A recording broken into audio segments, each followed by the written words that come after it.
السلام عليكم ورحمة الله وبركاته، ازيكم يا حبايبي؟ عاملين ايه واخباركم ايه؟ وحشتوني جدا جدا. النهارده هنعمل مع بعض حاجة جميلة كده، أكلة من أكلات الحلة الواحدة. هنعمل وصفة عراقية جميلة، هي الدولمة طبعا. زي ما انتم شايفين معايا، شايفين شكلها جميل. حاجة كده فوق الوصف تشرفك في العزومات في رمضان.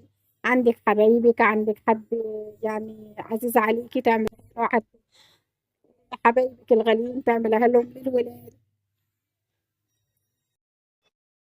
وفي حلة مغلية على النار بنجيب التوابل بتاعتنا: 7 بهارات، قرفة خشب، حبهان، ورق لورا.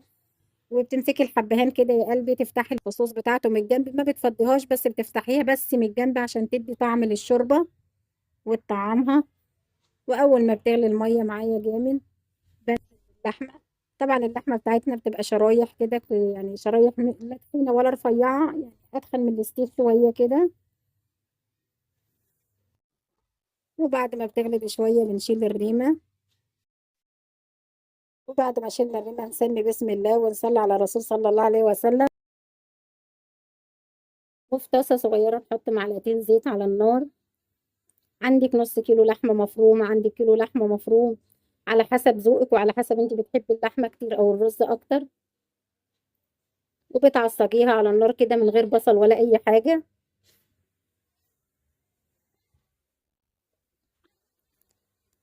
طبعا اللحمة بتاعتك لازم تقولي للجزار ما يكونش فيها نسبة دهون عالية، يعني بالكتير قوي 5%، 10%. احنا مش محتاجين فيها دهون لان احنا مش هنعملها كفتة، مش هنشويها. تمام.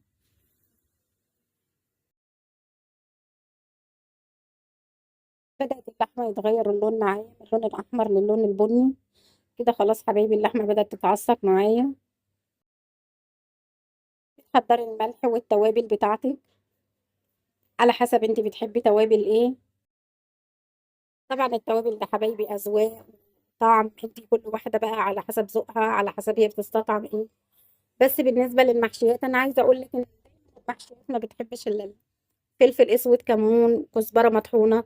بس اكتر من كده ممكن ما تحطيش. لو عايزه تحطي ممكن تحطي شطه حمراء، لو انت بتحبيها سبايسي، او عندك هريسه حمراء بتحطيها. انا بالنسبه لي حطيت ملح وفلفل اسود بس على اللحمه. وفي التوابل في الرز انا هستخدم طبعا توابل تانية خالص مختلفه. وبنقلب خلاص كده. انا بالنسبه لي اللحمه يعني في حكم ان هي خلاص اتعصجت معايا، انا بصبر عليها دقيقه واحده بس تتنشف كل الميه دي. اول ما تنشف الميه بتاعتها اللي هي نازله منها، خلاص كده اللحمه تعتبر اتعصجت.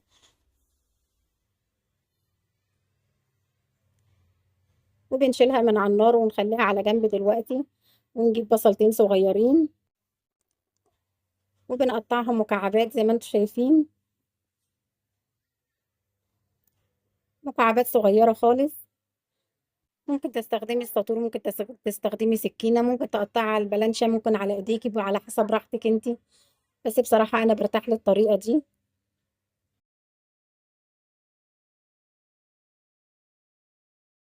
بحاول على قد ما اقدر بقطع البصلتين في نفس الحجم. البصلات التانية وبنفس الطريقه وبنفس الحجم بنقطعهم.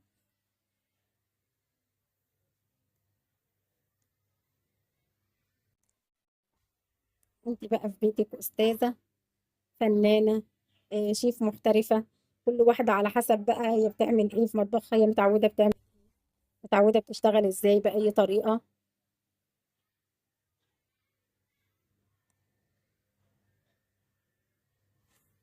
كده قطعنا كل كمية البصل كلها في حلة، ونحط معلقتين زيت على النار. وبنزل بالبصل، بقلب البصلة شوية صغيرين بس لحد ما تدبل. انا ما بحمرهاش، ما بخليهاش تحمر ولا تصفر. طبعا بالطريقة دي انا بحس ان هي بتبقى يعني طعمها احسن بكتير. وغير كده كمان ما يعني ما بتحرقش على الصدر، ما بتتعبش، تبقى سهلة وخفيفة على القلب كده وخفيفة على الصدر وخفيفة على المعدة، الواحد ياكل كده وهو مرتاح. تقلبتين كمان وخلاص وبنحط الصلصة.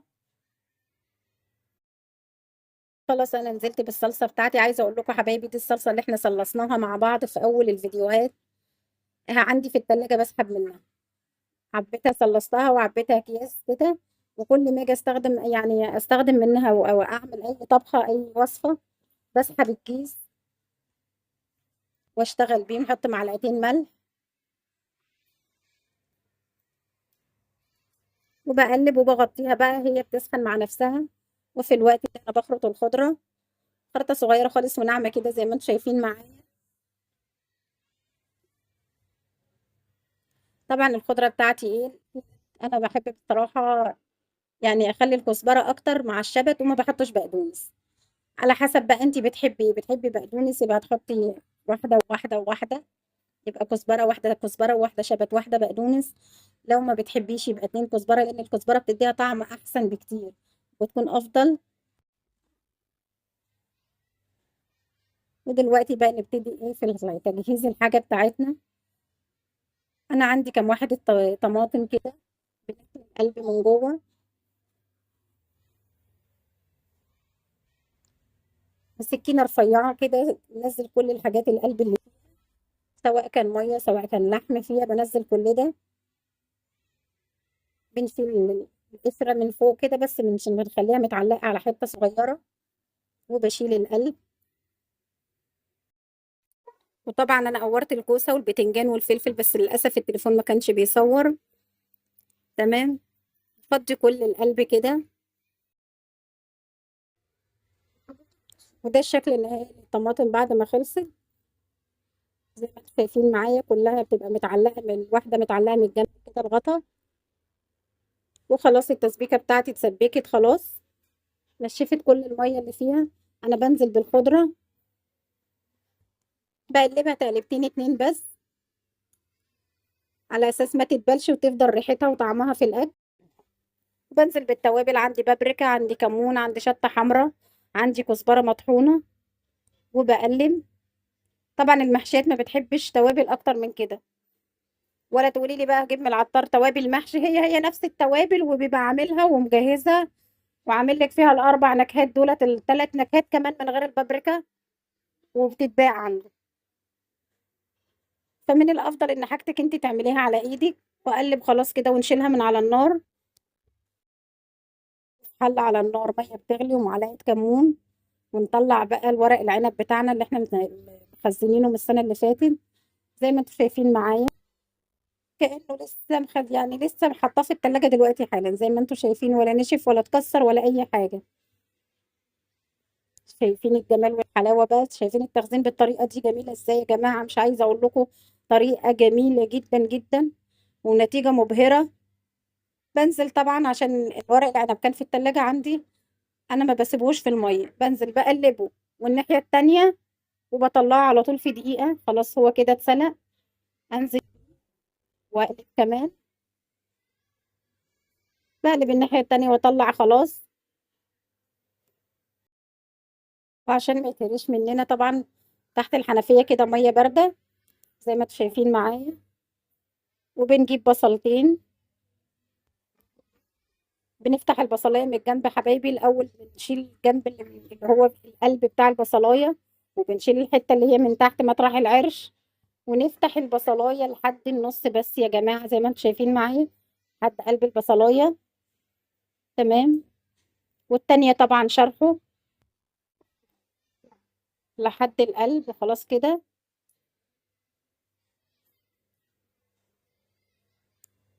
وفي ميه مغليه على النار، انا بنزل بالبصل، بسيبهم بس اقل من دقيقه، اقلبهم واطلعهم. الاول اول قشره طبعا معايا بتبقى خلاص دبلت، ما ينفعش تتلف معايا. وببتدي اورق البصلايه ورقه ورقه زي ما احنا شايفين مع بعض. وادي النتيجه. ولو لقيتي البصلايه من جوه معصلجه شويه لسه ما اتسلقتش، بترجعيها الميه كمان حبه، يعني دقيقه ولا حاجه، وتطلعيها تدبل بس. وبنجيب اللحمه المفرومه وننزل على الرز. زي ما انتم شايفين مفيش اي ميه، مفيش حاجه، اتعصجت كويس معانا وبقت تمام التمام. بنقلب كل الخلطه دي مع بعض.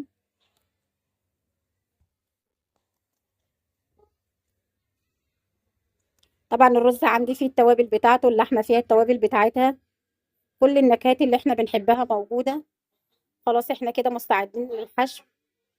هنبتدي نحشي بقى الحاجة الخلطة بتاعتنا. يا حبايبي اللي في ايدي ازازة الدبس رمان.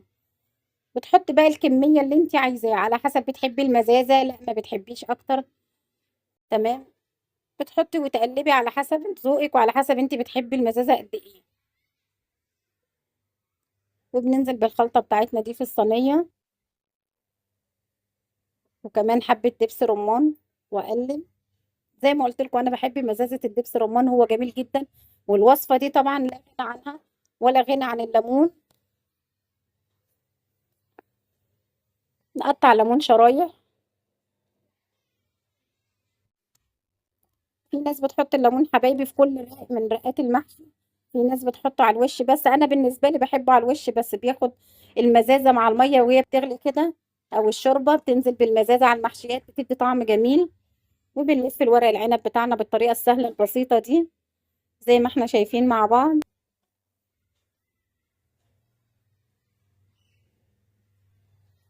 بنلف كل الكميه. وفي الوقت ده انا كده خلاص خلصت الورق العنب، وهبتدي الف البصل. هنعمل واحدتين مع بعض. سهل جدا وبسيط وما بيفكش، طالما دبلت معاكي البصليه خلاص هتبقى مرنه في ايدك وهتتلف بالطريقه البسيطه السهله دي. بسم الله ما شاء الله، حاجه جميله اللهم بارك. واحده كمان. سهل جدا وبسيط. وفي الطعم بقى مش عايزه اقول لكم حاجه خطيره بصراحه. والطماطم بتتحشي بطريقه سهله جدا وبسيطه، بالمعلقه كده، معلقتين رز او معلقه واحده على حسب الطماطميه قد ايه. شايفين بسم الله ما شاء الله بكل سهوله وبكل سرعه. والفلفل كمان بنفس الطريقه، بالمعلقه ونكبس وتهزي القرن الفلفل كده، تبصي تلاقي خلاص الرز نزل تحت والدنيا بقت تمام زي ما احنا شايفين مع بعض. وبنعمل مع بعض واحد كمان.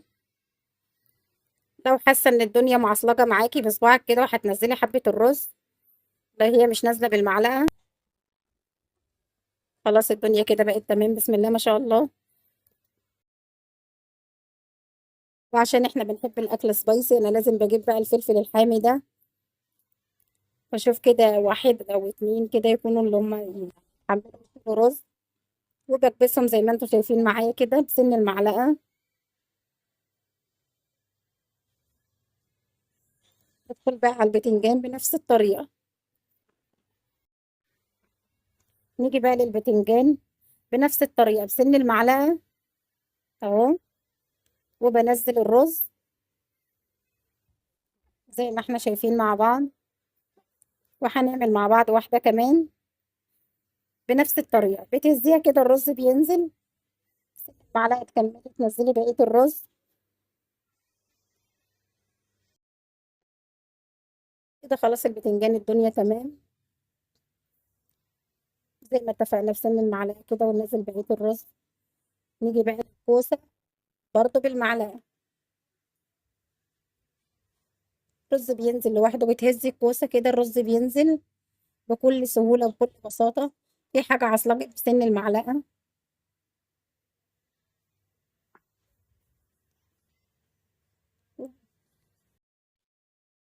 انا هحشي بقيه الكميه وارجع لكم. زي ما احنا شايفين الكميه بتاعتنا يعني معقوله كويسه. والتقوير شايفين جميل ازاي. حاجه بسم الله ما شاء الله اللهم بارك. ودي بقى الحاجه بعد ما حشيناها بسم الله ما شاء الله شايفين جميله ازاي. ايوه. انا في الحشو يعني ما بملاش الحاجه كلها، سواء كانت كوسه او بتنجان او فلفل. وادي العنب، ورق العنب.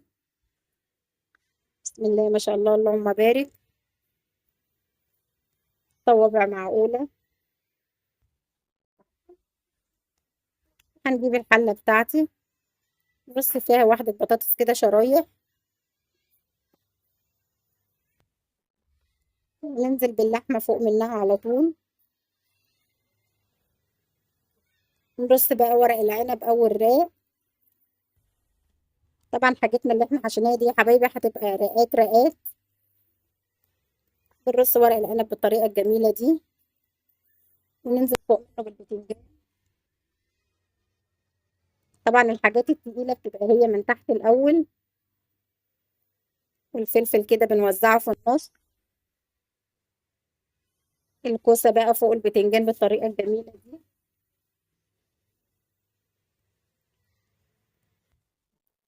والطماطم زي ما احنا شايفين. وآخر حاجة طبعا الليمون. وهنوزع البصل كده. بسم الله ما شاء الله، مش ظلمة يا جماعة، دي لوحة فنية. لوحة فنية، بسم الله ما شاء الله، اللهم بارك. وارفعها على البوتاجاز. طبعا الشوربة بتاعتي بتغلي. انزل بالشوربة كده زي ما اتفقنا، بنزل بالشوربة وهي بتغلي فوق شرايح الليمون. بتنزل المزازة كده على المحشيات، وبتدي طعامة ومزازة للأكل. دي يا حبايبي أكلة الحلة الواحدة. واللي وصل معايا لحد هنا ما ينسانيش باللايك والسبسكرايب يوصلكم. شايفين حبايبي بعد ما استوت جميلة ازاي؟